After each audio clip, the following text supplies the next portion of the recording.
আমাৰ গুৰমুবালাহাটী প্ৰাইমাৰীত 41টা চুবুৰী আছে। এই 41টা চুবুৰীৰ ভিতৰত আমাৰ অসমীয়া চুবুৰী আছে 17টা চুবুৰী, আৰু আমাৰ মাইনৰিটি চুবুৰী আছে মুছলিম ভাইসকলৰ 2টা চুবুৰী, আৰু লগতে আছে আমাৰ হিন্দু যিখিনি আমাৰ বেংগলী আছে তেখেতসকলৰ 3টা চুবুৰী, বাকী 19টা চুবুৰী আমাৰ বড়ো ভাইসকলৰ আছে।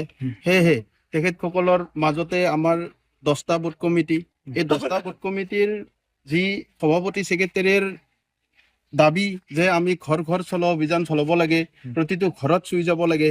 এই আমি গুৰমুবালাহাটী প্ৰাইমাৰীৰ সভাপতি হওক বা সম্পাদকে হওক কোনো বহি থাকিব নোৱাৰিলো। যি বুথ কমিটিৰ আমাৰ সভাপতি ছেক্ৰেটাৰীৰ দাবীদাৰৰ ক্ষেত্ৰত আমি সকলোৱে ওলাই আহিব লগা হৈছে।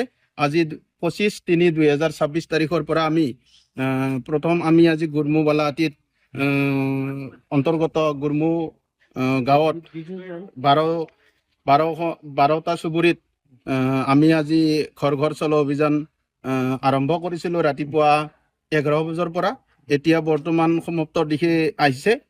সেই অহাকালি আমাৰ সোণমোহৰী গাঁৱত হ'ব। তাৰ পৰ্যায়ক্ৰমে আমি 5 দিনৰ ভিতৰত এই 5খন গাঁৱত আমি সমাপ্ত কৰিম বুলি ঘোষণা কৰিছোঁ। আৰু আমি যিসকল ঘৰত গৈছোঁ সকলোৱে আমাক সঁহাৰি জনাইছে।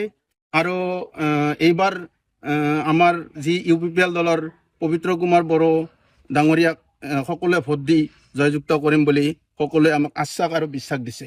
সেয়েহে আমি ভাবিছোঁ যে এইবাৰ UPPL দলৰ এই গোৰেশ্বৰ সমষ্টিৰ পৰা জয় নিশ্চিত।